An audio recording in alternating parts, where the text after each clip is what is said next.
नमस्कार बंधुगण आमे शुणुचे शांतनु कुमार आचार्य लिखित उपन्यास नरकिन्नर। जर्जर आखिरु लुह बहिला। गोटे मस्त बड़ पथर ता छाती उपरे आसी थोई हो गला भली ताकू लागिला। पिलादिनर कथा तार मने पड़िला। बुढ़ार मुहटा जल जल होई देखागला ताकू। एई बुढ़ा तार बाबा बाबा हु खासा बाबा नलारू गोटे आनीथिला। काहींकी की दरकार थिला तोर? कौन धर्म स्वर्गर लोभ सेथिपाई धर्म और दया धर्म पाई केड़े लोभ तोर सते बुढ़ा। हौ जा जा स्वर्ग को जा।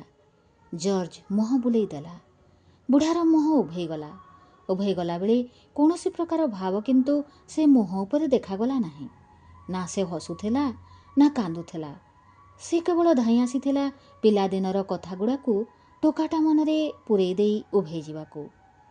बुढ़ा चलीगला परे जर्ज जेतेबेले पुणी मुह बुलेला सेतेबेले तार आखि बुझी बुझी होई आसुथिला।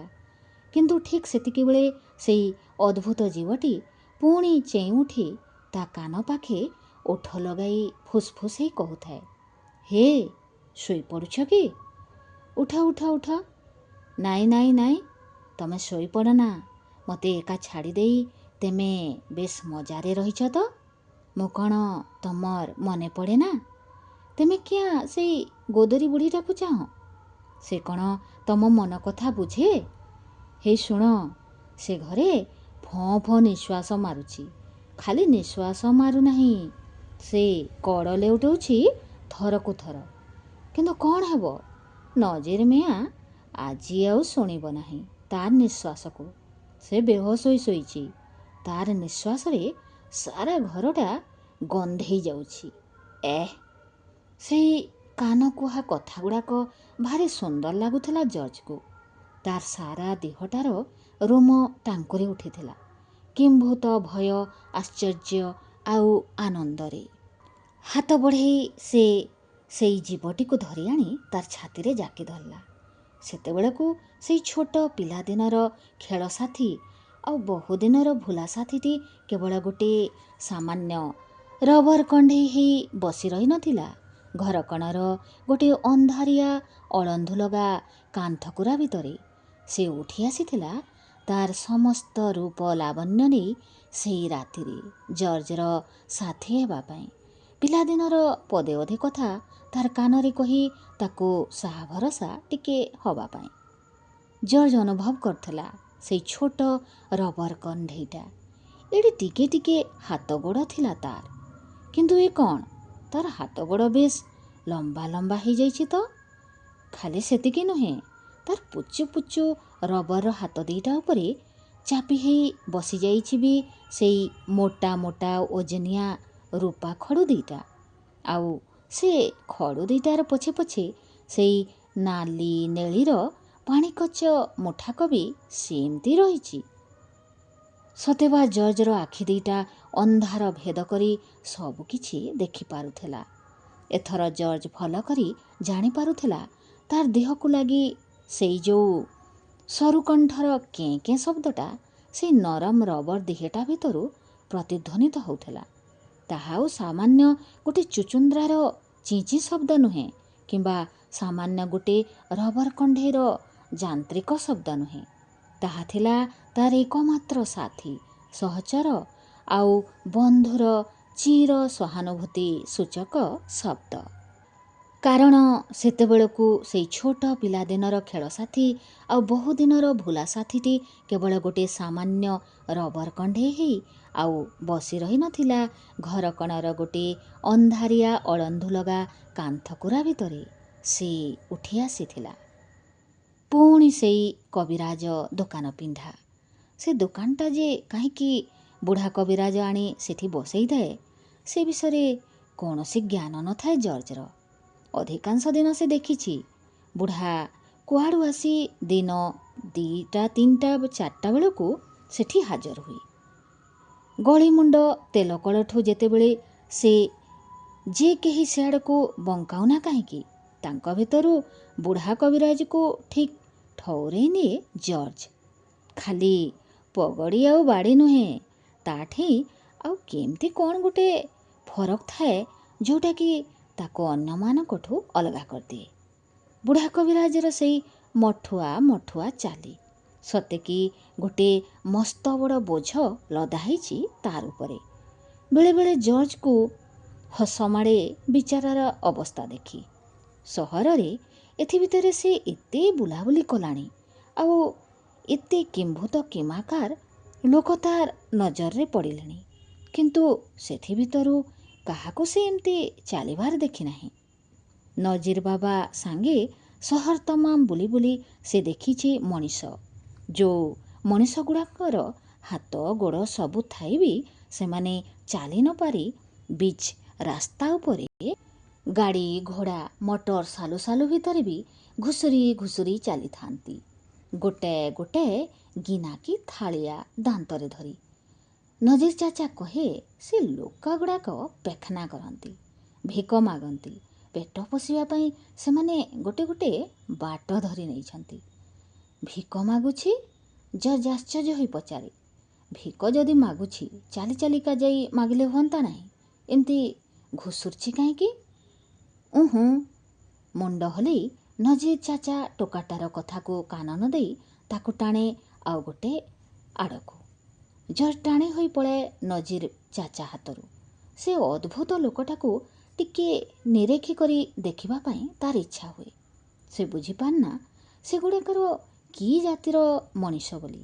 ତାକୁ ଆଶ୍ଚର୍ଯ୍ୟ ଲାଗେ, ସଂସାରରେ ଆହୁରି କେତେ ପ୍ରକାର ମଣିଷ ଅଛନ୍ତି ଯାହାଙ୍କର ଏମିତି ଭଳିକି ଭଳି ଚାଲିଅଛି। ସେ ବିଶ୍ୱାସ କରିପାରେ ନା ଯେ କେବଳ ପେଟ ପୋଷିବା ପାଇଁ ମଣିଷମାନେ ପେଖାନା କରି ଏମିତି ଚାଲନ୍ତି ବୋଲି।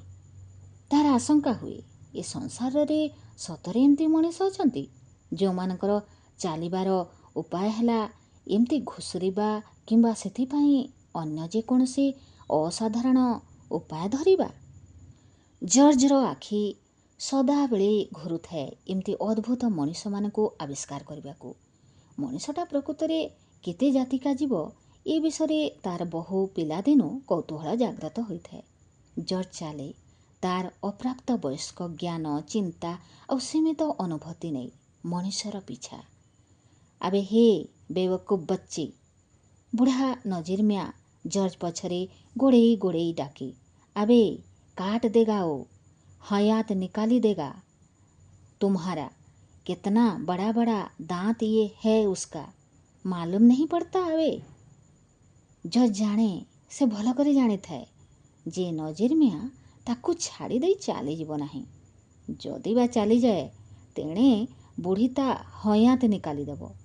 ନଜିର ମିଆଁର କୌଣସି ବାରଣକୁ କାନ ନ ଦେଇ ସେ ଯାଏ ଯାହା ତାର ମନ ହୁଏ ଦେଖିବାକୁ। ନଜିର ବୁଢ଼ା ଧପାଲି ଚାଲିଥାଏ ଜର୍ଜର ପିଛା। ଏମିତି ଯାହା ଦେଖିବାର କଥା ସେ ଦେଖିଛି। କେବଳ ଏଇ କାମୁଡ଼ା ପୋକ ଭଳିଆ ମଣିଷ ନୁହେଁ, ସେ ବି ଦେଖିଛି ଆହୁରି କେତେ ଭଳି ମଣିଷଙ୍କର କେତେ ଭଳି ଚାଲି।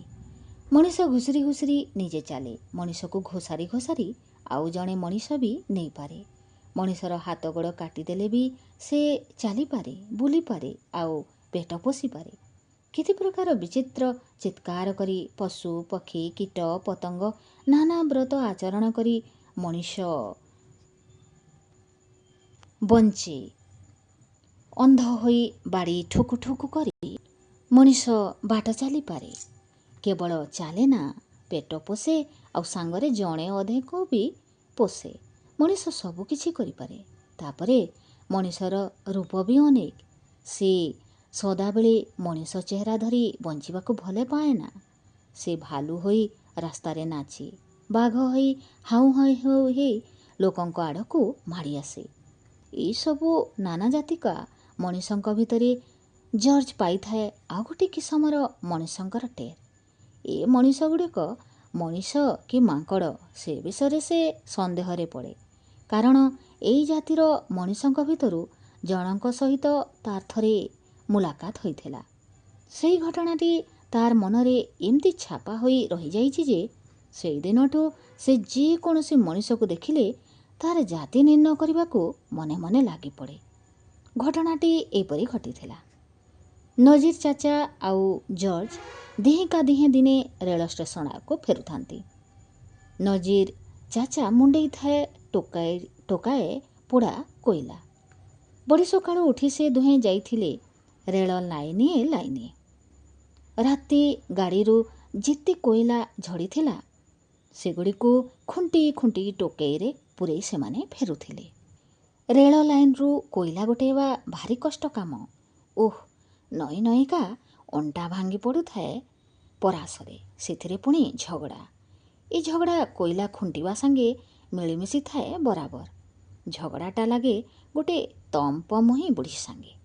ସେଇ ତମ୍ପମୁହିଁ ଥୋବରି ବୁଢ଼ୀଟା ବରଷକ 12 ମାସ ତା ସାଙ୍ଗରେ କଳି। ରାତିଯାକ ତାକୁ ନିଦ ନଥାଏ ବୋଧହୁଏ। କାହାରି ନିଦ ଭାଙ୍ଗିବା ପୂର୍ବରୁ ଉଠିକରି ସେ ଚାଲିଥାଏ ରେଳ ଲାଇନେ ଲାଇନେ। ତାର ଫୁରୁକୁଟି ବାଳକୁ ଲମ୍ବେଇ ଦେଇ ନଈ ନଈ ସେ ଚାଲିଥାଏ। ରାତି ଜାଙ୍ଗୁଲୁ ଜାଙ୍ଗୁଲୁରୁ ତାକୁ ସେଭଳି ଦେଖିଦେଲେ ଦିହ ଧଡ଼କିଯିବ। ଦୂରରୁ ସେ ଦେଖାଯାଏ ଗୋଟେ କଣ ଭଳି। ସତେକି ମୁହଁକୁ ତଳକୁ ଲଗେଇ ଦେଇ ଚାଟି ଚାଟିକା ମାଟି ସଫା କରି କରି ସେ ଚାଲିଯାଏ ରେଳ ଲାଇନିଏ ଲାଇନିଏ। ଏ ଗୋଟେ ଭୟଙ୍କର ବୁଢ଼ୀ। ନଜିର ଚାଚା ଥରେ କହୁଥିଲା ଏଇ ବୁଢ଼ୀ କଥା। କେମିତି ବହୁଦିନ ତଳେ ଯେତେବେଳେ ଏ ବାଟେ ପ୍ରଥମେ ରେଳ ଲାଇନ୍ ପଡ଼ିଲା ସେତେବେଳେ କୌଣସି କେମିତି ଏକ କୋଇଲା ଗୋଟେଇବା କଥା କେହି ଜାଣିନଥିଲେ। ପ୍ରତିଦିନ ସକାଳୁ ଉଠି ନଜିର ମିଆଁ କାହାକୁ କିଛି ନ କହି ଚାଲିଯାଏ ରେଳ ଲାଇନ୍କୁ। ଆଉ ଦିନ 9ଟା ବେଳକୁ ଗୋଟିଏ ବସ୍ତା କୋଇଲା ପିଠିରେ ପକାଇ ସେ ଘରକୁ ଫେରେ। ଏଇ ବସ୍ତା ପିଠିରେ ପକାଇବା କଥାରୁ ପଡ଼େ ଜଜ୍ର ଆଖିରେ ନାଚି ଉଠେ ନଜିର ଚାଚାର ସେଇ ରୂପ। ଆରେ ବାପରେ ବାପ, କେମିତି ସେ ଦେଖାଯାଉନଥିବ ସେତେବେଳେ। କୁଆଡ଼େ ଏଇ ନଜିର ମିଆଁ ସେତେବେଳେ ଗୋଟେ ହାତରେ ରୋକିଦେଇଥିଲା ମେଲଗାଡ଼ିକୁ। ଏକା ଧକ୍କାକେ ସେ ଗୋଟାଏ ଗୋଟାଏ ମସ୍ତ ବଡ଼ ଗଛକୁ ଠେଲି ଓପାଡ଼ି ଦେଇଥିଲା। ଆରେ ବାପରେ ବାପ, ମଣିଷ ଦେହରେ ପୁଣି ଏତେ ବଡ଼ ରାକ୍ଷସିଆ ବଳ ଆସେ କୁଆଡ଼ୁ? ଜର୍ଜ ତା ନିଜ ହାତକୁ ଚାହେଁ, ତା ନିଜ ବାହୁକୁ ଚିପେ ଆଉ ଆଖି ତରାଟି ଚିନ୍ତା କରେ। ହେଁ, ଇଏ କି ଛାର, ୟାର 100 ଗୁଣରୁ ବେଶୀ ନିଶ୍ଚୟ ହୋଇଥିବ ନଜିର ଚାଚାର ବାହୁଟାମାନ ସେତେବେଳେ। ନହେଲେ ରେଳଗାଡ଼ିକୁ ସାମାନ୍ୟ ହାତଟାଏ ଅଟକେଇ ଦିଅନ୍ତା କେମିତି? ପୁଣି ମେଲଗାଡ଼ି। ସେ ଅନ୍ଦାଜ କରେ ସେତେବେଳକାର ନଜିର ମିଆଁକୁ। କାହା ଭଳି ସେ ତାହେଲେ ହେଇଥିବ ସେତେବେଳକୁ? ସେମିତିକା ମଣିଷ ଆଉ କ'ଣ ଏ ଯୁଗରେ ଅଛନ୍ତି? ଏମିତି ଭାବୁ ଭାବୁ ତାର ଆଖିକୁ ଦେଖାଯାଏ ଗୋଟେ ଛବି। ଯେଉଁ ଛବିଟାକୁ ସେଦିନ ସେ ଦେଖିଥିଲା ଜେଲଖାନା କାନ୍ଥରେ ମରା ହୋଇଥିବାର। ଇଏ କ'ଣ ମଣିଷ? ସେଇ ଛବିକୁ ଦେଖି ଆଶ୍ଚର୍ଯ୍ୟ ହୋଇ ସେ ପଚାରେ, ମଣିଷ ନୁହେଁ ଆଉ କ'ଣ ଜାନୁଆର? ନଜିର ଚାଚା ତାର ଉତ୍ତର ଦିଏ। ତାପରେ ସେ କହେ, ଇଏ ହେଉଛି ଗୋଟେ ପ୍ରକାର ମଣିଷର ଛବି। ଏମାନେ ସର୍କସରେ ଥାନ୍ତି। ଜର୍ଜ ନଜିର ଚାଚାକୁ ଦିଗଦାର କଲା ଭଳି ପଚାରେ, ଏମାନେ କ'ଣ ସର୍କସରେ ଜନ୍ମ ହୁଅନ୍ତି? ନହେଲେ ସର୍କସକୁ ଏମାନେ ଆସନ୍ତି କେମିତି? ନଜିର ଚାଚାର ମନକୁ ଟୋକାଟାର ପିଲାଳିଆ କଥା ଖୁବ୍ ପାଇଯାଏ। ଟୋକାଟା ସେ ଯେ ଏଯାଏ କିଛି ଦେଖିନି, ଜାଣିନି, ଶୁଣିନି, ଗୋଟେ ମାଟି ପିଣ୍ଡୁଳାଟାଏ ହୋଇ ଏପର୍ଯ୍ୟନ୍ତ ପଡ଼ିଛି। ଖାଲି ୟାକୁ ରୂପ ଦେଇଦେଲେ ହେଲା। ଟିକେ ଚକଟା ଚକଟି କରି ଆଉ ଆଙ୍ଗୁଠିରେ ପାଲିସ କରି। ଏ କଥାକୁ ନଜିର ମିଆଁର ଲକ୍ଷ୍ୟ ଥାଏ। ହସି ହସିକା ସେ କହେ, ଆବେ ये बात मालूम नहीं? तू इतना बड़ा हो गया, तुझे इतना मालूम नहीं कैसे रे? तो सुन, सर्कसरे जो शेर गुड़ाक अछंती तांकु सबू हंटरवाली लड़की माने खेलांती। शेर तो साला एकदम दिमागदार जानवर। से साला सब समझी पारे। खें खें होई नजिर मियाँ तापरे एते जोरे हसे जे बिचारा जर्ज ता निजर निर्बोधताକୁ ଲୁଚେଇବା ପାଇଁ ନଜିରର ରାକ୍ଷସିଆ ହସ ସାଙ୍ଗରେ ମିଶେଇ ଦିଏ ନିଜର ହସକୁ। ତାର ଆଖି କିନ୍ତୁ ମିଟିମିଟି ହେଉଥାଏ। ସେ କିଛି ବୁଝିପାରୁନଥାଏ ନଜିର ମିଆଁର କଥାରୁ। ହୁଏତ ସେ ବିଶ୍ୱାସ କରେ ନଜିରର ସେଇ ଇସାରାକୁ। ମଣିଷ ମଣିଷ ଆଉ ସେର ସେର ଏ ଧାରଣା ତାର ନଥାଏ। ସେ ଚିନ୍ତା କରିପାରେ ନାହିଁ ଯେ ସେର ଆଉ ସର୍କସର ହଣ୍ଟରବାଲି ଦୁହେଁ ପୃଥକ ପୃଥକ ଜାତିର ଜୀବ ଓ ସେ ଦୁହିଁଙ୍କ ମଧ୍ୟରୁ ଖାସ୍ ସର୍କସ ପାଇଁ ଆଉ ଗୋଟିଏ ପ୍ରକାର ନୂଆ ଜୀବ ସୃଷ୍ଟି ହୋଇପାରେ ନା। ଜେଲଖାନା କାନ୍ଥର ଚିତ୍ର ଦେଖି ସିଏ ଆଉ ଆଶ୍ଚର୍ଯ୍ୟ ହୁଏ ନା। ନଜିର ଚାଚାର ମନକୁ ସେ ଗ୍ରହଣ କରିଯାଏ। ଜର୍ଜର ଧାରଣା ଯେ ନଜିର ମିଆଁ ଖୋଦ୍ ବି ସେର୍କା ବଚ୍ଚା, ନଚେତ୍ ତା ଦେହରେ ଏତେ ବଳ ଆସିଲା କୋଉଠୁ? ଏତେ ବଡ଼ କୋଇଲା ବସ୍ତାକୁ ଶୂନ୍ୟେ ଶୂନ୍ୟେ ପିଠିରେ ପକେଇ ରେଳ ଷ୍ଟେସନଠାରୁ କ୍ୟାବିନ୍ ଛକ ଯାଏ 6 ମାଇଲ ରାସ୍ତା ବି ଦିକ୍ଷେପକେ ସେ ପାରି ହୁଅନ୍ତା କେମିତି? ନଇଲେ ମେଲଗାଡ଼ିକୁ ଗୋଟିଏ ହାତରେ ସେ ସେତେବେଳେ ଅଟକେଇ ଦେଇଥାନ୍ତା। ଏଇ ସେର୍କା ବଚ୍ଚା ସହିତ ପିଲାଦିନେ ମୁଲାକାତ କୁଆଡ଼େ ହେଇଥିଲା ସେଇ ତମ୍ପ ମୁହିଁ ବୁଢ଼ୀର।